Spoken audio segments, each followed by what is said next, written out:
रोज करबे बलम के हूँ से ना डरबे।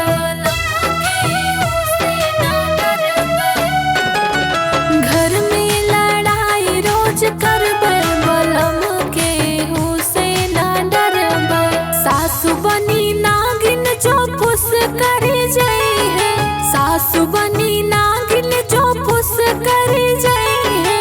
सैया हमरे नेवला बन जाई है बलम के हूँ से ना डरबे।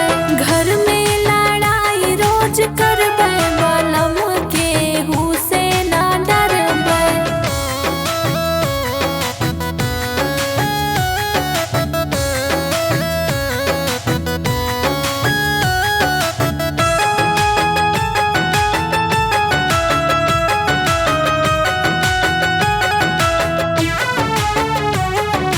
जेठनी बने चूहिया जो हमका कुतुरी है।